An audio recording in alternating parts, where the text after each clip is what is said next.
everybody, welcome to the town of Vienna's display and learning garden. We're here at the display case where if you have questions about the garden, you can always take a pop by and see what's happening in the display. And you'll also notice these containers on each side of me have mints in them. The reason why I put the mints in containers are twofold. First is because mints love to ramble all around the ground and they would actually take over our entire garden. But the most important reason is because when you come by, you can just come by on the path and smell the beautiful mints. So we like to have them out here so that everyone in the town can come by and enjoy the mints. So the next thing I want to do is show you some of the interesting things that we have outside of the deer fence. One thing you'll notice about this fence is that it's curved on the top, which may look kind of funny, but it's there for a reason, because it helps keep the raccoons out. If you have raccoons would climb up the top of this. They're just going to hang there at the top of the fence and not be able to get into your garden. So not only is this a deer fence, but it's also a raccoon fence. So now let's take a stroll over and look at our shiitake logs. We're over by our shiitakes, and you'll see on these different signs, this is what we did to make our shiitake logs. Shiitakes like it in the shade. We used to have a big oak tree here, so when we decided where to put the shiitakes, originally we thought, this is the shady side, we'll put them over here. Well then when the tree came down, we had to come up with another idea. And so that's where this box comes in. We built this box, we've got this cover on it for shade. If I pull this up, you can see all of our lovely shiitake logs in here. You can come by and see, like I said, how we inoculated them last year. We should get, so mushrooms will fruit for several different years. This spring is when we're expecting our first what's called flush of mushrooms. And so hopefully, without too much time, we're gonna have some yummy mushrooms to eat. When we built this box, not only did we give it shade, but water can get in the top here because mushrooms like it. They live in the forest. It's a forest organism. And so having them in the shade of this cloth and having this be dark but allowing rain to cut in is how we are mimicking these mushroom logs being in their natural forest setting. As we come back by the front of the garden, stop by the little library. This may be the most popular little library in the entire town. Being on this busy path and right next to the elementary school, I can attest to the fact that there are constant changing of books and a lot of really fantastic children's books. But don't despair, there's great adult books that come and go out of here also. So now let's walk around to the other side of the garden and check out our herb garden. All right, everyone, we're over here on the other side of the garden where we have our herb garden. And this is a fun bed that we change out occasionally because not only do we have culinary herbs in here, but we also have medicinal herbs. We've just been cleaning out this bed. We're going to have some nice annual different kinds of basils in the front where you see the bare patch at the moment. But we've got different kinds of fennels. We've got lovely culinary herbs, oregano, some chives, some thyme, rosemary, and tarragon. And farther in the back, you'll find some really interesting medicinal herbs as well, such as our valerian, which is coming up in the cage back there, and our Joe Pye, which is still kind of little, so you can't really see him yet. But when you come back by in the summertime, you'll see some lovely plumes of native edible flowers coming up from some of our herbs in the herb garden. All right, folks, so now it's time to enter the community garden. So I want to welcome you all through our gate into the garden. So now we're inside the fence, and on each side inside the garden, we have flower gardens. On one side, we have mostly native flowers. On the other, we have a combination of natives as well as perennials and annuals that we put in. There's not a whole lot blooming. This is a native phlox.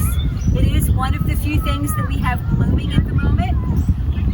So we have these flower beds here because we want to pull the pollinators in, as well as other beneficial insects that are going to be helpful for our garden endeavors.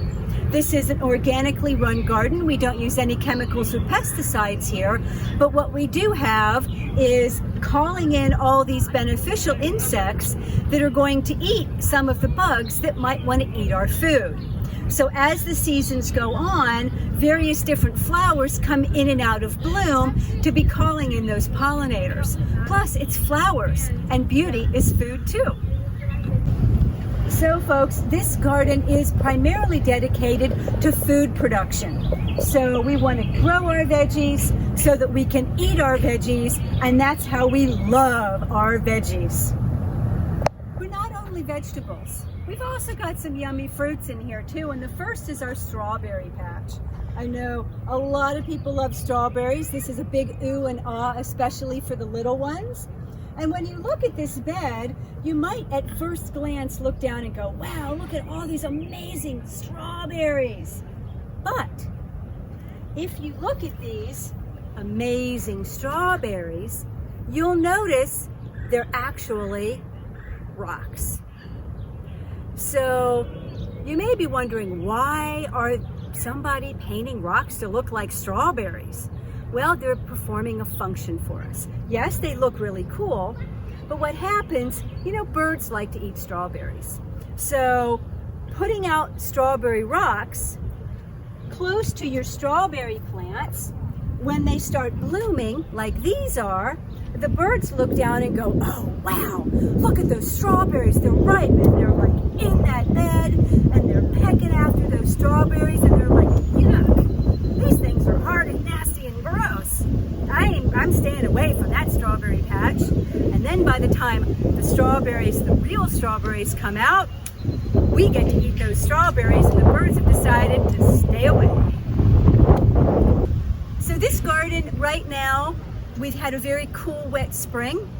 So normally by now we would be starting to put in our summer crops, but it's been too cool to do that. So what we've done is we've spent the springtime working on rehabilitating and building up some of our beds. So you're going to see a lot of beds in the garden that look like this, where we've taken care of the soil. Soil is the lifeblood of the garden. It's the most important thing. People sometimes say to me, oh, I can't grow anything because I don't have green thumbs. My thumbs are brown. I've just got brown thumbs.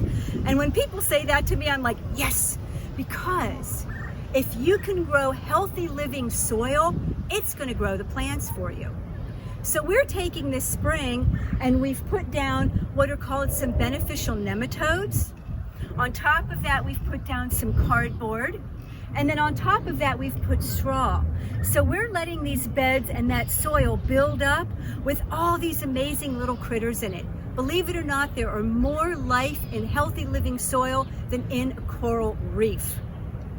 And that's going to make for some really awesome plants for the rest of the year. So now if we come down and look at this bed, we see again the straw. And there's some cabbages that we've put in the spring, but you may be wondering, what the heck are all these things doing here? They look kind of weird. Well, what's underneath every single one of those is a potato start. This is going to be our potato bed. And there's something that organic gardeners use called companion planting. And this is where over millennia, people have learned that there's certain plants that go really well together and they like each other. Cabbages and potatoes are two of those really good companions. As the potato plants start to come out, they're not up yet because it's been too cool and we just planted them. As they get big, we'll harvest the cabbages. But then you might also, if you observe closely, notice that most of these potatoes are in the middle section of this bed. Because what another great companion for potatoes are beans. So on the edge of this bed, we're going to plant bush beans. So in the summertime, we'll have the bush beans and we'll have the potatoes. The potatoes will only harvest once. They're in the middle. We don't need to get to them as often. The outside is where we have the beans, where we're going to pick on a regular basis. Lovely companions. Also for this spring, over here you'll see we've put in some cabbages and some broccoli. And behind them you can see we've been working on some bed rehabilitation, working on weeding, keeping the soil covered so that it stays moist and we take advantage of that, all these wonderful rains that we have. In the back outside the fence we have our compost so that we are able to have a lot of our own compost for building our soil in the garden. And then if we come on down here, what you're going to find to a large degree is going to be various beds in rehab, as I'm calling it. So this is our bed in rehab. We've got a little bit of cauliflower in here, but we're going to take what this bed used to be and we're going to square it off and we're going to clean it up and make a much larger planting area than what we have now. And then some of the herbs that we have, we're going to move out into the herb garden. So then I want to move down here to what might look a little like a scraggly bed to some people, but there's something really special about this bed. These flowers here are from kale that we planted last fall. And not only is it cool to have yellow flowers in your garden, but all of the flowers of the members of the brassica family, so your kales, your collards, your cabbage, your cauliflowers, even your radishes and turnips, all these flowers are edible. And they are, oh man, really delicious. So I like to leave them so that when children come into the garden, we can have this conversation and they can try them and see if they like them. I haven't found a child yet who didn't. The other thing that's nice about having these in here is that, and eating these flowers, they make a wonderful addition to salads. And there's nothing quite like having a pretty flower in your salad. So I've left these here for people to look at and enjoy and be inspired in case some of their brassica plants go to flower. Don't throw those flowers away. Eat them. They're awesome. So here we have a small butterfly garden inside the fence. If you remember, we have flowers up by the gate. We've also got flowers back here. I like to pull in all these pollinating bugs as well as the beneficial insects by having flowers in different places around the garden, just to make sure we have that vibrancy of diversity and the vibrancy of life that is going to help us in our lovely organic garden. So back here we have what is a demonstration beehive. We do not have bees in this garden, honeybees in this garden, because there are so many people that are allergic to bees, especially being by the ball fields and by the elementary school. But we do have a demonstration hive, and so you can come by and enjoy this sign and learn some about bees. You may see honeybees in this garden, but they're not from here. They're going to be somebody else's bees. Behind our demonstration hive, we have our grapevine back here. And we've been learning and culturing this grapevine for several years now. It has delicious grapes, and we're working to culture it better so that we get more. And I'm very hopeful because there's a lot of flowers coming on, much more than I've seen in past years. So I'm very hopeful that we're going to have some grapes this year. They're very sweet and very lovely. And next to the grape, we have this guy. And this is a cilantro, also from last fall. Cilantro prefers it cool. So it's doing what's called bolting now. It's pulling up for flowers. But I like to leave some of the herbs to go to flower because it's a host for some of those beneficial insects that I've been talking about. So I'm letting this cilantro just go and flower because it's going to end up pulling in some of those workhorse critters for us. And then in this bed, I've planted a bunch of peas. So 2 kinds of shelling peas, a snow pea, and a sugar pea, sugar snap pea, are all in this bed. When the spring is over and we've harvested all these peas, we'll follow that on with some pumpkins in this bed. And here is a parsley. Again, I'm letting go to flower like I did the cilantro because it's a host for various beneficial insects. So across from our peas, we have our garlic bed. Now there's 2 different types of garlic. People may or may not be aware that there's 2 different types of garlic. There's soft neck garlic and there's hard neck garlic. We've got an example of both. You can see they look a little bit different, growth habit wise. And there's a reason why I chose to put in one of both, besides the fact that we are a demonstration garden. So soft neck garlic is the type of garlic you've seen with the garlic braids that you can hang up in your kitchen and you've got garlic all winter long. Don't need to worry about going out and buying garlic. And so with that, you might think, well, why on earth would I need any other kind of garlic?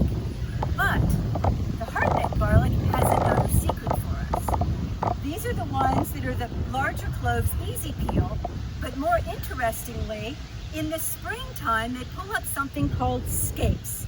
You'll see this curly stalk come up, and it's the beginning of the flower. And what you do is cut off these garlic scapes. You might have even seen them in the supermarkets, and you eat those in the spring. So even though the cloves, the bulbs of the hard neck garlic don't last as many months as the soft necks do, you get the hard necks 2 times in a year. The scapes in the spring, and then in the fall, you get the bulbs. Awesome to have both. So here in this little strip, last year we decided to experiment with different kinds of mushrooms. Not only our shiitakes, but here we put in a variety of mushroom called almond agaricus. We have it covered with straw this year. We did get some mushrooms out of it last fall, and the critters got them. Every time I would be like, oh, tomorrow morning, I'm gonna go harvest those mushrooms. And tomorrow morning would come, and the flippin' critters had harvested those mushrooms before I did. So I'm gonna watch this a whole lot closer this year, because as I said, we should be getting mushrooms from these patches for several years. Our third mushroom is back here under our blackberries. This had been in a non-productive raspberry patch with one little sort of lame looking thornless blackberry in the back. We decided to take all of that out last year. We put in and experimented, as this sign will show when you stop by and check it out. We experimented with 3 different kinds, what's called substrates. It's basically the bed that you put the mushroom spawn, which is like the seeds of the mushroom. We experimented doing that in 3 different sections of the bed.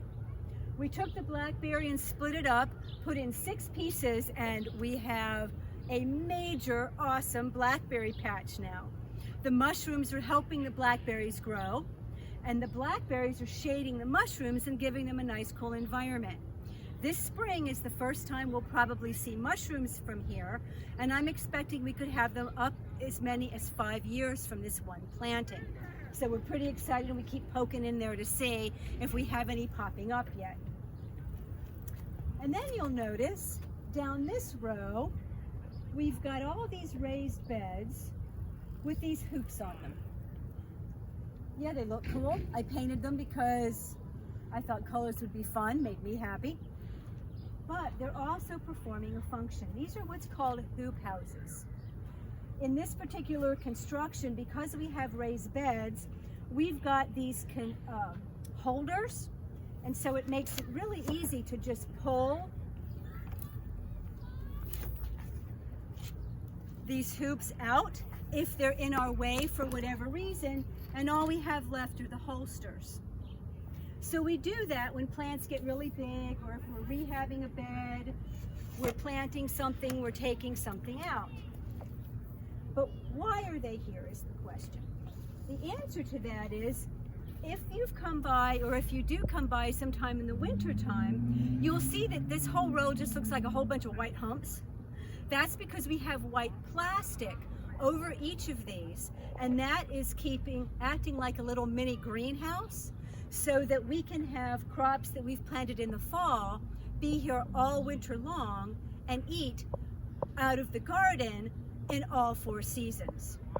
The other things we can do with this is put netting on it to keep out critters.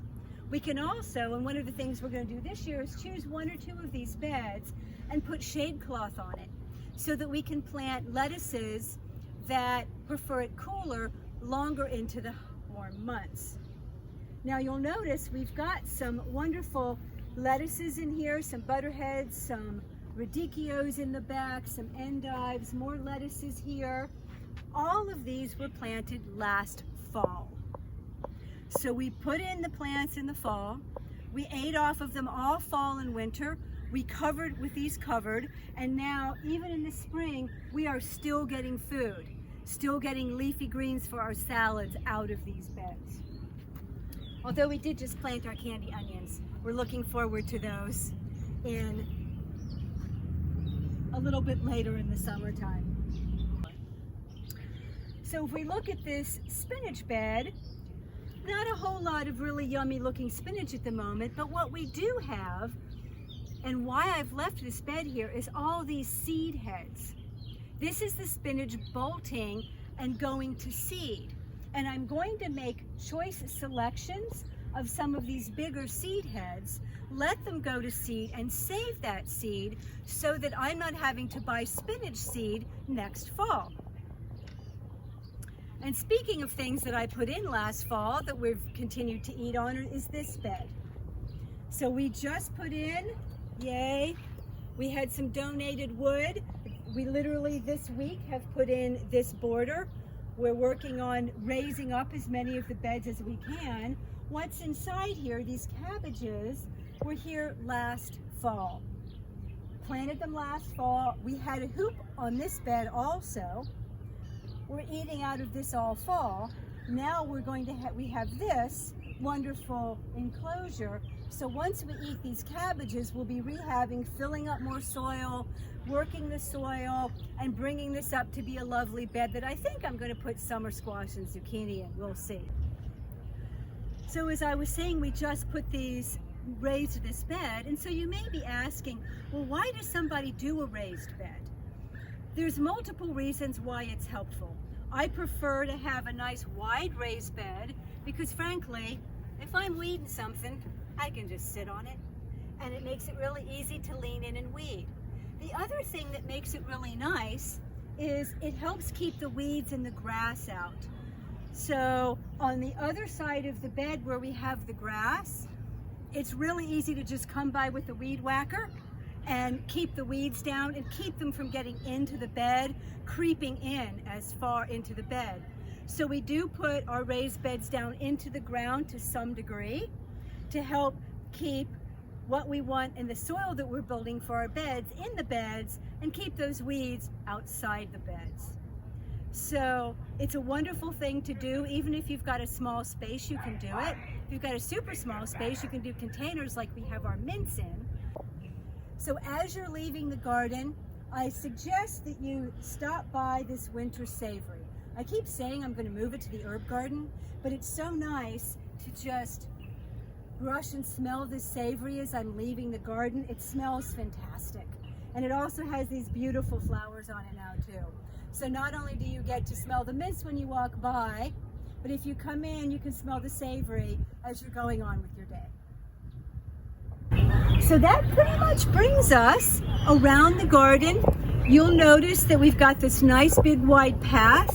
It was created so that you can come in with your strollers. You can come in if people are in wheelchairs. You can get into the garden and navigate it to enjoy it.